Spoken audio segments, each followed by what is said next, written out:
Magandang araw po sa inyong lahat, mga mahal kong kamundo. Sana po ay nananatili kayong nasa mabuting kalagayan.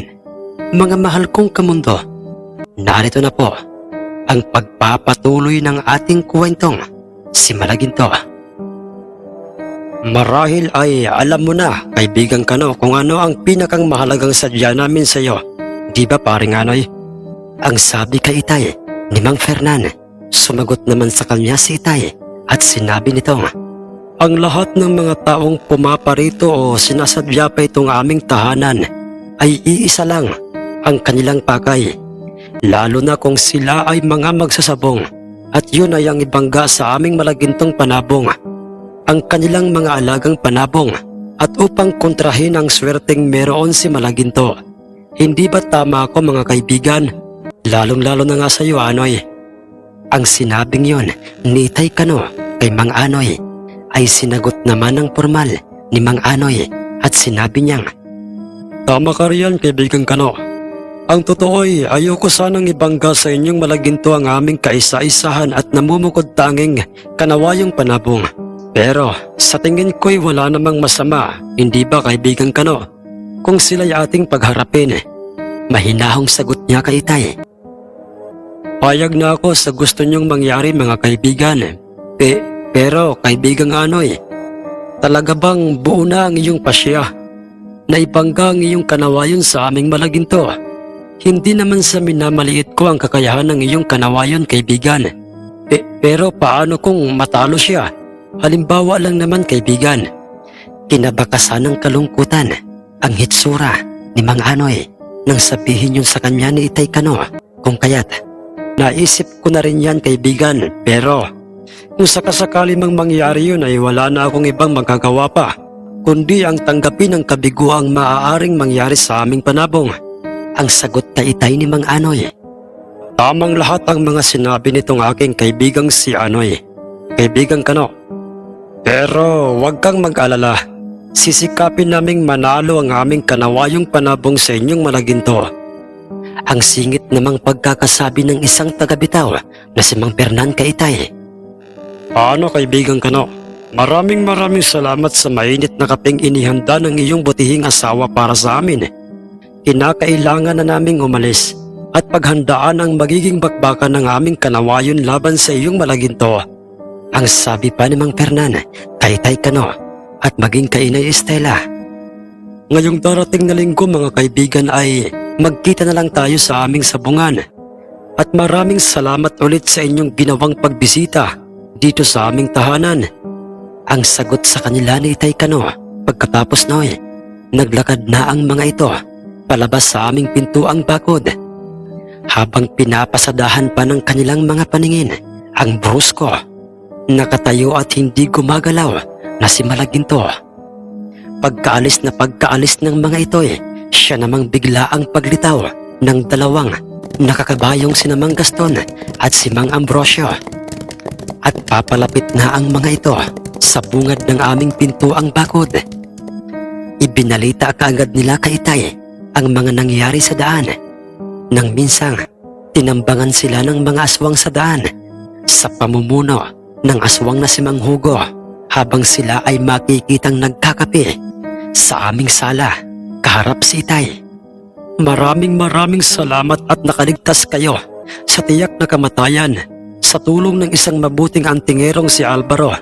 Mula ngayon ay magiging panatag na ang isip kong babalik na sa normal ang lahat, sapagkat nasisiguro kong hindi na magtatagal pa ang buhay ng mga aswang na yon. Pagkatapos na sabihin yon ni Itay sa kanilang dalawa, ay binanggit ni Itay sa kanilang dalawa ang tungkol sa naging pag-uusap nila ng dalawang si Mang Fernan at si Mang Anoy, ang tungkol sa naka-schedule ng bakbakan ng aming Malaginto at ng kanilang kanawayong panabong. Abay, ayos yan, kaibigan Kano. Mukhang magiging magandang bakbakan ang ating masasaksihan ngayong darating na linggo.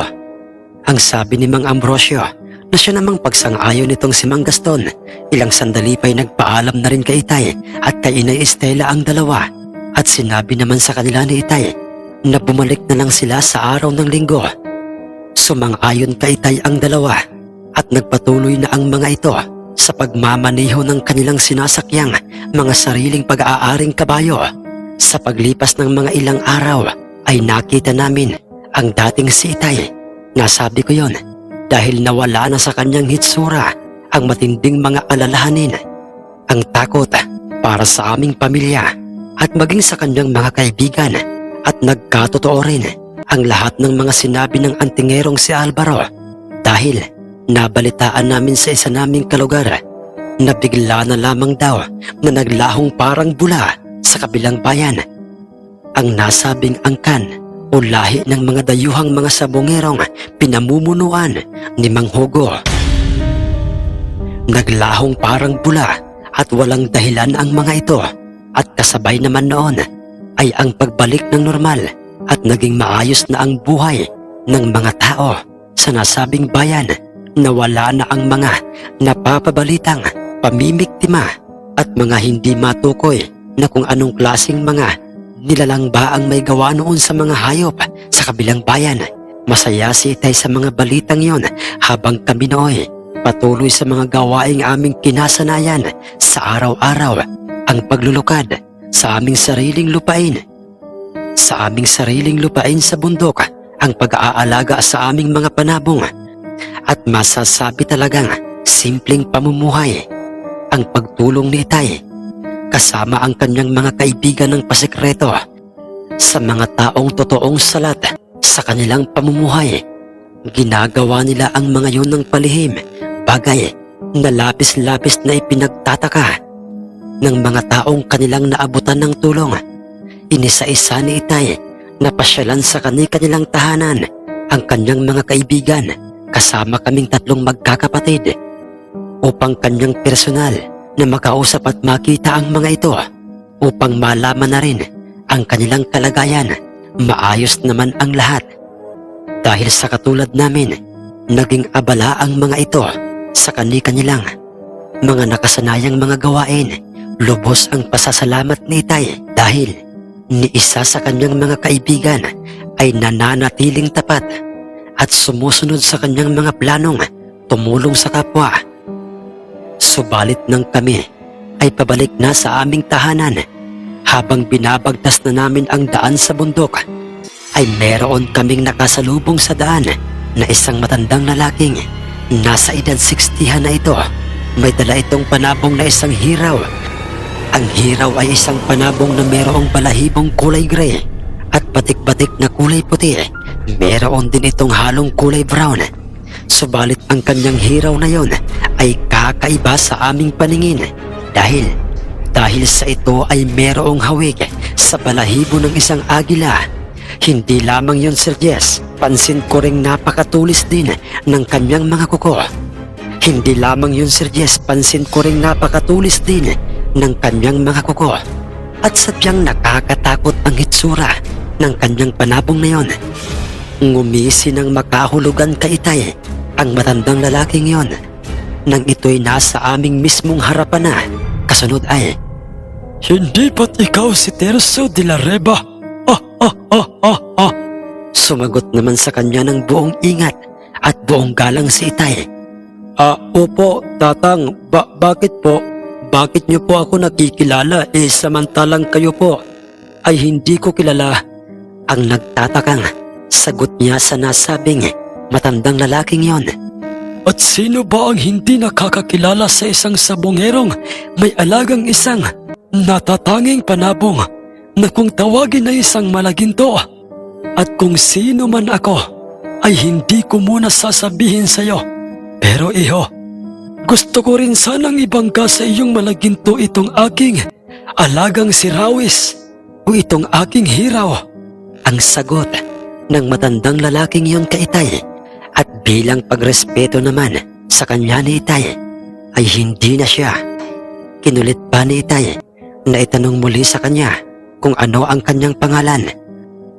Habang ito'y makikita ng kanyang ibinibida kay Itay ang kanyang hawak na isang malaagilang hiraw, sa paraang kanyang ibinubuka-buka ang mga pakpak ng kanyang nasabing panabong. "Ano, iho? Mapagbibigyan mo ba ako sa aking kahilingan?" Ang tanong pang muli ng misteryosong matanda kay Itay dahil sa ang katotohanan ay hindi pamilyar sa aming lahat ang kanyang hitsura. Noon pa lamang namin nakita ang kanyang hitsura at nagkataon pang sa gubat. Sige po, tatangpe. Pero ang nauutal na sagot ni Itay sa kanya na para bang siya'y nagdadalawang isip ng tagpong yon sa gustong mangyari ng nasabing matandang lalaking yon. Huwag kang mag-alala. Nakahanda akong maghintay. Kung hindi ngayon, ay sa susunod na linggo o sa mga susunod pang linggong darating. Basta't pumunta ka ng inyong sabungan na kahit pa'y walang nag-aya sa iyong ilaban sa inyong malaginto ang kanilang panabong. Dahil sa ako'y darating doon, iyo. Maliwanag ba? Napauo na lang si Itay sa kanya bilang pagtugon at pagrespeto sa nais na mangyari ng nasabing misteryosong matandang lalaking yon. Pagkatapos ay nagpatuloy na ito sa kanyang ginagawang paglalakad at ganoon din ang aming ginawa. Tahimik si Itay habang binabagtas na namin ang daan pabalik sa aming tahanan. Katulad ni Itay ay iisa lang ang nooy naglalaro sa aming isip at yon ay kung sino ba ang misteryosong matandang lalaking yon. Hanggang sa sumapit na ang araw ng Sabado ng umaga, ang umaga kung saan ay sa mismong silong ng punong nasa gilid at sakop ng aming bakuray ay makikitang nagtatagay ang mga kaibigan ni Itay. Kompleto ang kanilang bilang habang kanilang pinapaikot ang tagay at sa inumay nabanggit sa kanila ni Itay ang tungkol sa misteryosong matandang lalaking nakasalubong namin sa daan at ang ginawa nitong paghamon kay Itay na ibangga sa aming malaginto ang kanyang malaagilang hiraw na isang panabong. At doon, hindi lamang kami nila Itay ang nagtaka at nagulat kung sino nga ba ang misteryosong matandang yon. Dahil nang inilarawan ni Itay sa kanyang mga kaibigan ang panlabas na anyo ng nasabing matandang lalaking yon, ay wala silang ka-idea kung sino nga ba ang nasabing matandang lalaking yon. At maging ang dalawang sina Lolo Pedro at Lolo Virgil ay hindi nila ito nakikilala, lalo na't hindi binanggit ng matandang lalaking yon ang kanyang pangalan sa amin. Tama pa rin ka, no? Maraming mga matatandang sabongero dito sa ating baryo at maging sa iba pa nating kadikit baryo. Pero yung matandang sinasabi mo ay hindi namin nakikilala. Hindi ba, paring Octavo? Ang sabi kay Itay ni Mang Clarito at ganoon din ang mga isinagot ng iba pa sa kanyang mga kaibigan. Kung sino man ang matandang yon ay masasabi kong isa siyang misteryosong magsasabong. Pero huwag kayong mag-alala mga kaibigan dahil tuloy ang laban ng ating malaginto laban sa kanyang malaagilang hiraw na yon. Ang sabi sa kanila ni Itay. Subalit naging kapansin-pansin at naging kahina-hinala ng mga sandaling yon ang hitsura ng dalawang magkapatid na sina Zacarias at Ezekiel dahil tila ba'y may iba silang duda o kutob tungkol sa misteryosong matandang yon.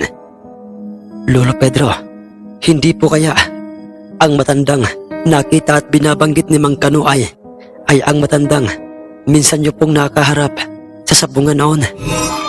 Ang may pagdududang pagkakasabi ng nooy magtataring nagngangalang Zacarias sa kanyang lolong si Lolo Pedro na siya namang dinugsungan kaagad ng kanyang isa pang apong magtataring nagngangalang si Ezekiel. At ayon sa kanya tama yung matandang nagmamayari ng isang bolik na dilaw. Lolo, hindi kaya siya rin ang matandang tinutukoy ni Mang Kano? Bahagyang napaisip itong si Lolo Pedro ng mga sandaling yon kung saan ay nasa kanilang tatlo na nakabaling ang atensyon nila Itay.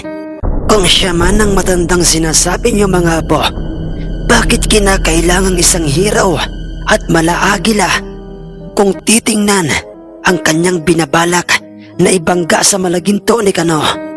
Ang sagot ni Lolo Pedro naging banaag na ng mga katanungan at pagkalito ang mga isip nilang lahat ng mga pagkakataong yon hanggang sa nagwika itong si Lolo Virgil ng makikilala natin siya sa araw na siya ay ating makita sa sabungan at doon natin malalaman kung siya nga ang matandang binabanggit niyo mga iyo. Tama si Tatang Virgil, mga kaibigan. Sa araw na yon ay ating makikilala kung sino ba talaga ang matandang lalaking binabanggit at tinutukoy nitong si kaibigang Kano. Ang singit kaagad na pagkakasabi ni Mang Gaston sa kanilang lahat, subalit ng pagkakataong yon ay nagbigay ng palaisipan kay Lolo Pedro ang mga sinabi sa kanya ng kanyang dalawang mga apong parehong magtatari kung sino nga ba talaga ang misteryosong matandang nagmamay-ari ng malaagilang panabong na isang hiraw. Ang Tatang Virgil, ibinabalik ko na po sa inyo itong inyong pag-aaring itim na tungkod. Maraming salamat po sa inyo, Tatang Virgil. Ang magalang na pagkakasabi ni Itay kay Lolo Virgil, sabay abot niya sa kanyang sariling pag-aaring tungkod. Walang anuman yun, iyo. Masaya ako't walang masamang nangyari sa inyo. Nagpatuloy ang kanilang inuman ng mga oras na yon at natapos na katulad ng mga naunay na puno ng mga masasayang kwentuhan, kinaumagahan ang araw ng linggo. Ang araw na magaganap na ang bakbakan ng aming malaginto at ang kanawayong panabong ni Mang Anoy. Pagkarating naming lahat sa mismong sabungay, bumungad kagad sa amin ang dalawang si Mang Fernan at si Mang Anoy, kung saan ay makikita ng hawak ni Mang Anoy sa kanyang kanang kamay ang kanyang bruskong kanawayong panabong at mahahalatang kondisyon ito kung titingnan, at sa kanyang likuray makikita naman ang kanyang 5 mga lalaking mga anak. Buong-buo ang kanilang tiwala at suporta para sa magiging laban ng kanilang kanawayong panabong. Nais ko lamang pong i-shoutout si Boss Roldan Tumangday at ng Mabix Car Wash dyan po sa Pulilan, Bulacan, kay Boss Jomar na tinaguriang Beast Detailer of the Year. Maraming salamat po sa inyo mga boss. Shoutout po kay na Boss Jake Alcala, kay Boss Jackia Mata, kay Ma'am Maria Teresa Jobson, si Boss GC Mata. Shoutout po kay Ma'am Pardo Lota sa Paguyo Family and Pardo Family from Saudi Riyadh. Shoutout po sa mga taga North Caloocan at Duran Family. Shoutout po kay Boss Laguda Erle. Shoutout po kay Boss Wilfredo Diaz at sa kanyang asawang si Ma'am Marilyn Diaz at sa kanilang mga anak na si Boss AJ Diaz, Mirasol, Andro, Mayra, Carla at Wilfredo Diaz Jr. Maraming salamat po sa inyong lahat mga boss. Shoutout po kay Nanay Lukring ng Iloilo. Nanay Lukring, maraming salamat po sa inyong palagiang pakikinig sa ating mga kwento sa ating channel na ito. Shoutout po kay Boss Linar Elfas ng LC Blancos Coco Lumber and Furniture dyan po sa Putot, Libmanan, Kamsura. Boss, maraming salamat po sa inyo.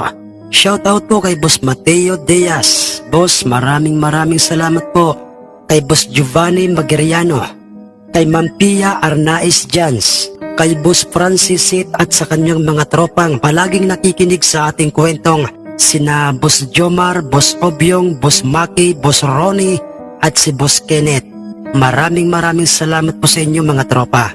Kay Boss Jonas Francis Paragas, kay Boss Victor Ticala, kay Boss Rene Abalos, kay Boss DJ Diren Galido, kay Boss Merwin Olive, kay Boss Jat Magdas, kay Boss Hermelito Baloya, kay Ma'am Melrose Topas, kay Ma'am Eden Valiente at sa kanyang buong pamilya dyan po sa Caloocan, kay Mama Michelle Oxteros at sa kanyang buong pamilya, kay Boss Giobel, kay Boss Borleng Lawrence, kay Boss John Gavin Moneva, kay Tokayo GC Candelaria, kay Paring Gerard Bacaresa. Pare, maraming salamat sa iyo. Kay Kuya Erms Whitey, kay Boss Nora Abbas, kay Boss Iga Norquewa, kay Boss June Alcantara, kay Boss Rolly Bangkaya, kay Boss Ronilo Romo, kay Boss Silvania 69 Gaming, kay Boss Angelo Crelego, kay Ma'am Ginalyn Bersosa, kay Tol Jimmy Ray at sa kanyang channel na ang Mahiwagang Baston, sa aking darling na si Ma'am Chris Apple, kay Boss Mark De La Cruz, kay Boss John Hiccup, kay Boss G Sumudio, kay Boss Gerald Bacolod, kay Boss Malvin Esguera, kay Ma'am Janly Carte, kay Ma'am Rosie De Mesa, kay Boss Amer, kay Ma'am Resel Grato, kay Boss Sigma, kay Ma'am Jocelyn Bregente, kay Boss Guillermo Banaga, kay Boss Julie Rovion Paliana, kay Boss Louie Orolpo, kay Boss Solomon Villeta, kay Boss Patrick Hernandez dyan po sa Candabong, Alcantara, Cebu, kay Boss Joy Earl, kay Boss Emiliano Rapolos, kay Ma'am Pay Diaz, kay Boss Edwin Duran, kay Boss Nelson Enfleo, kay Boss Giovanni Almanon, kay Boss Feli Rivera Remundo, kay Boss Chit Bayot, kay Ma'am Milit Mayo Kaskayan, kay Boss Efren Abadiano, kay Boss Sammy Baklas, kay Boss Gavin Neras, kay Boss Chris Batok, kay Boss Rodilio Ledesma, kay Boss Backyard Breeder,